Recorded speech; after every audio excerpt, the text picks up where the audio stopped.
ಎಲ್ಲರಿಗೂ ನಮಸ್ಕಾರ. Welcome to Venus studies circle. So ಈ ದಿನದ ನಮ್ಮ ತರಗತಿಯಲ್ಲಿ ನಾವು ಕೆಸೆಟ್ಗೆ ಸಂಬಂಧಪಟ್ಟಂತಹ ರಾಜ್ಯಶಾಸ್ತ್ರ ವಿಷಯಕ್ಕೆ ಇರುವಂತಹ ಟಾಪಿಕ್ ಆದಂತಹ ವಿಶ್ವಸಂಸ್ಥೆ ಮತ್ತೆ ಅದರ ರಚನೆ, ಗುರಿ, ಉದ್ದೇಶಗಳೇನು, ಅದರ ಅಂಗಸಂಸ್ಥೆಗಳು ಯಾವ್ಯಾವು ಅನ್ನೋದ್ರ ಬಗ್ಗೆ ಚರ್ಚೆ ಮಾಡ್ತಾ ಹೋಗೋಣ. ವಿಶ್ವಸಂಸ್ಥೆ, ಯುನೈಟೆಡ್ ನೇಷನ್ಸ್ ಅಂತ ಏನ್ ಕರಿತೀವಿ, ಯುನೈಟೆಡ್ ನೇಷನ್ಸ್ ನ ಇತಿಹಾಸ ಏನು ಅಂತೇಳಿ ನಾವೀಗ ತಿಳ್ಕೊಳ್ತಾ ಹೋಗೋಣ.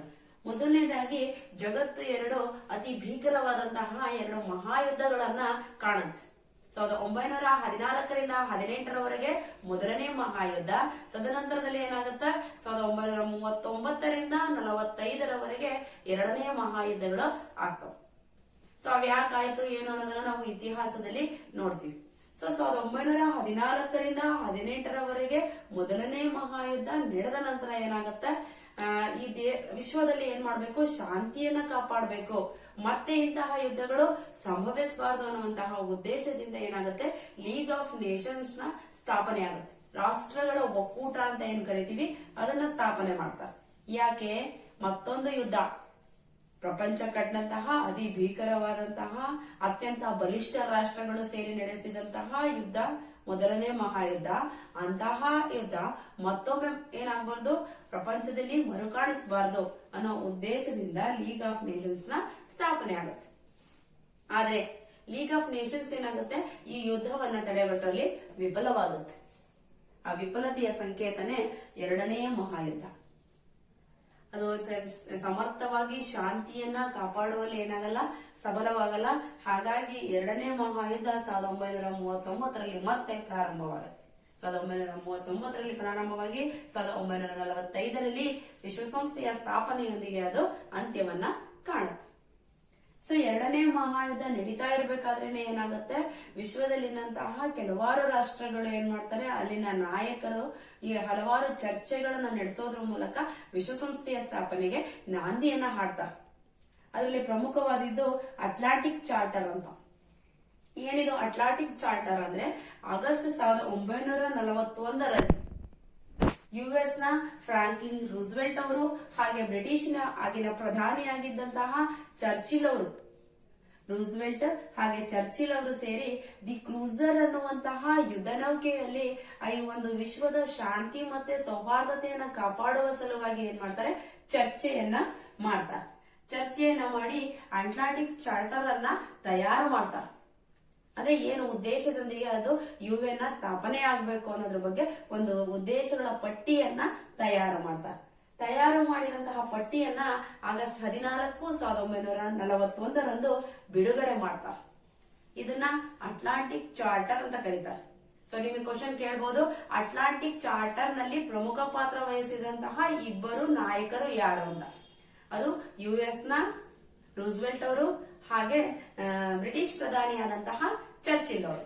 ಸೊ ಅವರ ಅವರು ಚರ್ಚೆ ಮಾಡಿದಂತಹ ನೌಕೆ ಹೆಸರು ಏನಪ್ಪಾ ಅಂದ್ರೆ ದಿ ಕ್ರೂಸರ್ ಅಂತ. ಆ ನೌಕೆಯಲ್ಲಿ ಕುತ್ಕೊಂಡ್ಬಿಟ್ಟು ಅವರು ವಿಶ್ವದ ಶಾಂತಿ ಮತ್ತು ಸೌಹಾರ್ದತೆಯ ಸಲುವಾಗಿ ಒಂದು ಸಂಘದ ಅವಶ್ಯಕತೆ ಇದೆ ಅಂತ ಹೇಳಿ ಚರ್ಚೆ ಮಾಡ್ತಾರೆ. ಅದೇ ಅಟ್ಲಾಂಟಿಕ್ ಚಾರ್ಟರ್. ಇದು ಆಗಸ್ಟ್ 14, 1941ರಂದು ಬಿಡುಗಡೆ ಆಗತ್ತೆ. ಅದಾದ ಮೇಲೆ ಏನಾಗುತ್ತೆ, ವಿಶ್ವಸಂಸ್ಥೆಯ ವಾಷಿಂಗ್ಟನ್ ಘೋಷಣೆ ಅಂತ ಆಗುತ್ತೆ. ವಿಶ್ವಸಂಸ್ಥೆಯ ಘೋಷಣೆ ಅಂತೀವಿ ಅಥವಾ ವಾಷಿಂಗ್ಟನ್ ಘೋಷಣೆ ಅಂತಲೂ ಸಹ ಕರಿತೀವಿ. ಅದು ಜನವರಿ 1, 1942ರಂದು ಆಗತ್ತೆ. ಇಲ್ಲಿ ಅಟ್ಲಾಂಟಿಕ್ ಚಾರ್ಟರ್ ನಲ್ಲಿ ಆದಂತಹ ಕೆಲವರು ಉದ್ದೇಶಗಳ ಬಗ್ಗೆ ಪ್ರಸ್ತಾಪಿಸ್ತಾರೆ. ಸೊ ಆ ಪ್ರಸ್ತಾವನೆಗೆ 26 ರಾಷ್ಟ್ರಗಳು ಏನ್ ಮಾಡ್ತವೆ, ಸಹಿಯನ್ನ ಹಾಕ್ತವೆ. ಈ ಅಟ್ಲಾಂಟಿಕ್ ಚಾರ್ಟರ್ ನಲ್ಲಿ ತಯಾರು ಮಾಡಿದಂತಹ ಉದ್ದೇಶಗಳ ಪಟ್ಟಿಯನ್ನ ಇಲ್ಲಿ ಏನ್ ಮಾಡ್ತಾರೆ, ಅದನ್ನ ಮತ್ತೆ ಚರ್ಚೆಗೊಳಪಡಿಸ್ತಾರೆ. ಚರ್ಚೆಗೊಳಪಡಿಸಿದಾಗ 26 ರಾಷ್ಟ್ರಗಳ ಪ್ರತಿನಿಧಿಗಳು ಅಲ್ಲಿ ಸಹಿ ಹಾಕ್ತಾರೆ, ಆ ತತ್ವಗಳನ್ನ ಅನುಮೋದಿಸ್ತಾರೆ. ಅದೇ ರೀತಿ ನಿಮ್ಗೆ ಇನ್ನೊಂದು ಕ್ವಶನ್ ಕೇಳಬಹುದು, ವಾಷಿಂಗ್ಟನ್ ಘೋಷಣೆಯಲ್ಲಿ ಏನ್ ಮಾಡ್ತಾರೆ, ಮೊದಲ ಬಾರಿಗೆ ಯುನೈಟೆಡ್ ನೇಷನ್ಸ್ ಅನ್ನುವಂತಹ ಪದವನ್ನ ಮೊದಲ ಬಾರಿಗೆ ಬಳಕೆ ಮಾಡಿದ್ದು ವಾಷಿಂಗ್ಟನ್ ಘೋಷಣೆಯಲ್ಲೇ, ಅಥವಾ ವಿಶ್ವಸಂಸ್ಥೆಯ ಘೋಷಣೆ ಅಂತಾನೆ ಅದಕ್ಕೆ ಕರಿತೀವಿ. ವಿಶ್ವಸಂಸ್ಥೆಯ ಅಧಿಕೃತವಾಗಿ ಆ ಪದದ ಘೋಷಣೆಯಾಗಿದ್ದು ವಿಶ್ವಸಂಸ್ಥೆಯ ಘೋಷಣೆಯಲ್ಲಿ. ಹಾಗಾಗಿ ಯುನೈಟೆಡ್ ನೇಷನ್ಸ್ ಅನ್ನೋದು ಮೊದಲ ಬಾರಿ ಬಳಸಿದ್ದು ಆ ಘೋಷಣೆಯಲ್ಲಿ ಅಂತ. ನೆಕ್ಸ್ಟ್ ಇಲ್ಲಿ 3 ಪ್ರಮುಖ ಸಮ್ಮೇಳನಗಳು ನಡೀತಾವ. ಅದಾದ್ಮೇಲೆ ಸೊ ಮೊದಲನೇದಾಗಿ ಅಟ್ಲಾಂಟಿಕ್ ಚಾರ್ಟರ್ ಆಯ್ತು, ಅದಾದ ನಂತರ ವಾಷಿಂಗ್ಟನ್ ಘೋಷಣೆ ಆಯ್ತು. ತದನಂತರದಲ್ಲಿ ಮತ್ತೆ 3 ಪ್ರಮುಖ ಸಮ್ಮೇಳನಗಳ ಮೂಲಕ ವಿಶ್ವಸಂಸ್ಥೆಯ ಒಂದು ಸ್ಥಾಪನೆಯನ್ನ ಅಂಗೀಕಾರ ಮಾಡ್ತಾರೆ. ಯಾವುವು? ಡಂಬಲ್ಟನ್ ಓಕ್ಸ್ ಸಮ್ಮೇಳನ 1944ರಲ್ಲಿ ನಡೆದಿದ್ದು, ಹಾಗೆ ಎಲ್ಟಾ ಕಾನ್ಫರೆನ್ಸ್ 1945, ಹಾಗೆ ಸ್ಯಾನ್ ಫ್ರಾನ್ಸಿಸ್ಕೋ ಸಮ್ಮೇಳನ 1945. ಈ 3 ಸಮ್ಮೇಳನಗಳಲ್ಲಿ ಹಲವಾರು ವಿಷಯಗಳನ್ನ ಚರ್ಚೆಯನ್ನ ಮಾಡಿದ ನಂತರ ಏನಾಗುತ್ತೆ, ವಿಶ್ವಸಂಸ್ಥೆಯ ಸ್ಥಾಪನೆ ಆಗುತ್ತೆ. ಆದ್ರೆ ಇಲ್ಲಿ ವಿಶ್ವಸಂಸ್ಥೆಯ ಸ್ಥಾಪನೆಯಲ್ಲಿ ಒಂದು ಗೊಂದಲ ಆಗುತ್ತೆ ಅಥವಾ ಒಂದು ಸಮಸ್ಯೆ ಏನಪ್ಪಾ ಅವಾಗ ಆಗಿತ್ತು ಅಂದ್ರೆ, ಆ ಸಂದರ್ಭದಲ್ಲಿ ಅಲ್ಲಿನ ರಾಷ್ಟ್ರಗಳ ಸದಸ್ಯರು ಪ್ರತಿನಿಧಿಗಳೇನಿದ್ರು ಅವರು ಎಲ್ಲಾ ಶಾಂತಿ ಪ್ರಿಯ ದೇಶಗಳಿಗೆ ವಿಶ್ವಸಂಸ್ಥೆಯ ಸದಸ್ಯತ್ವವನ್ನ ತೆರೆದಿಡಲಿಲ್ಲ. ಕೇವಲ ಸೀಮಿತ ದೇಶಗಳಿಗೆ ಮಾತ್ರ ಸದಸ್ಯತ್ವವನ್ನ ನೀಡ್ತಾರೆ. ಕೇವಲ 50 ರಾಷ್ಟ್ರಗಳಿಗೆ ಏನ್ ಮಾಡ್ತಾರೆ, ಮೊದಲು ಸದಸ್ಯತ್ವವನ್ನ ನೀಡಿದ್ರು. 51ನೆಯ ರಾಷ್ಟ್ರವಾಗಿ ಪೋಲ್ಯಾಂಡ್ ಅದಕ್ಕೆ ಸೇರುತ್ತೆ. ಸೊ ಮೂಲ ಸದಸ್ಯ ರಾಷ್ಟ್ರಗಳು 50 ಇದ್ವು. ಇದನ್ನು ಕೂಡ ಪೋಲ್ಯಾಂಡ್ ಅನ್ನು ಕೂಡ 51ನೆಯ ರಾಷ್ಟ್ರವಾಗಿ ಮೂಲ ಸದಸ್ಯ ರಾಷ್ಟ್ರ ಅಂತೇಳಿ ಪರಿಗಣನೆ ಮಾಡಲಾಯಿತು.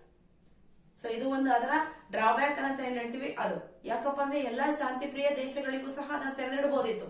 ಯಾರು ಬೇಕಾದ್ರೂ ಶಾಂತಿಯನ್ನ ಬಯಸುವವರು, ವಿಶ್ವಸಂಸ್ಥೆಯ ದೇಶಗಳಿಗೆ ಬದ್ಧರಾಗಿರುವವರು ವಿಶ್ವಸಂಸ್ಥೆಯ ಸದಸ್ಯತ್ವವನ್ನ ಪಡಿಬಹುದು ಅಂತ.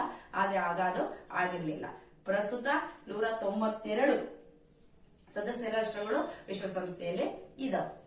ಹಾಗೆ ಆಗ 50 ರಾಷ್ಟ್ರಗಳು ಸಹಿ ಹಾಕಿದ್ವು ಅಂತ ಹೇಳಿದೆ ನಾನು. ತದನಂತರ 51ನೇ ರಾಷ್ಟ್ರ ಪೋಲ್ಯಾಂಡ್. ಸೊ ಇದರ ಮುಖ್ಯ ಉದ್ದೇಶಗಳೇನು, ಯಾಕೆ ವಿಶ್ವಸಂಸ್ಥೆಯನ್ನ ಸ್ಥಾಪನೆ ಮಾಡಿದ್ರು ಅಂತೇಳಿ ನಾವು ನೋಡ್ತಾ ಹೋಗೋಣ.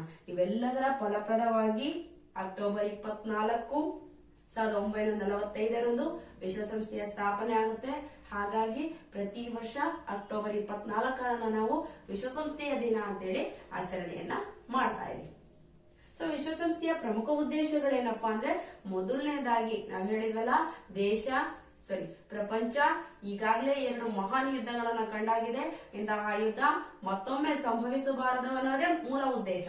ಹಾಗಾಗಿ ಅಂತಾರಾಷ್ಟ್ರೀಯ ಅಂದ್ರೆ ರಾಷ್ಟ್ರಗಳ ನಡುವೆ ಶಾಂತಿಯುತ ಸಂಬಂಧವನ್ನ ಕಾಪಾಡೋದೇ ಇದರ ಪ್ರಮುಖ ಉದ್ದೇಶ. ಶಾಂತಿ ಮತ್ತೆ ಭದ್ರತೆ, ಅಂತಾರಾಷ್ಟ್ರೀಯ ಶಾಂತಿ ಮತ್ತೆ ಭದ್ರತೆಯನ್ನ ಕಾಪಾಡೋದು. ಹಾಗೆ ಸಮಾನತೆ ಮತ್ತು ಸ್ವನಿರ್ಣಯದ ಆಧಾರದ ಮೇಲೆ ರಾಷ್ಟ್ರಗಳ ನಡುವೆ ಸ್ನೇಹ ಸಂಬಂಧವನ್ನ ಬೆಳೆಸೋದು. ಅಂದ್ರೆ ಬಲಿಷ್ಠ ರಾಷ್ಟ್ರಗಳಿಗೆ ಜಾಸ್ತಿ ಒತ್ತು ಕೊಡೋದು ಅಥವಾ ಕೆಳಗೆ ಒಂದು ಅಭಿವೃದ್ಧಿ ಹೊಂದುತ್ತಿರುವ ರಾಷ್ಟ್ರಗಳಿಗೆ ಕಡಿಮೆ ಒತ್ತು ಕೊಡೋದು, ಆ ರೀತಿ ಅಲ್ಲ. ಸಮಾನತೆಯ ಆಧಾರದ ಮೇಲೆ, ಹಾಗೆ ಸ್ವನಿರ್ಣಯ, ಎಲ್ಲರ ನಿರ್ಣಯಕ್ಕೂ ಸಹ ಮುಕ್ತವಾದ ಅವಕಾಶವನ್ನ ಕೊಡೋದ್ರೊಂದಿಗೆ ರಾಷ್ಟ್ರಗಳ ನಡುವಿನ ಸ್ನೇಹ ಸಂಬಂಧವನ್ನ ಬಲಪಡಿಸೋದು ವಿಶ್ವಸಂಸ್ಥೆಯ ಉದ್ದೇಶ ಆಗಿದೆ. ಹಾಗೆ ಆರ್ಥಿಕ, ಸಾಮಾಜಿಕ, ಸಾಂಸ್ಕೃತಿಕ ಮತ್ತು ಮಾನವೀಯ ಸಮಸ್ಯೆಗಳ ಪರಿಹಾರಕ್ಕೆ ವಿಶ್ವಾದ್ಯಂತ ಸಹಕಾರವನ್ನ ನೀಡು.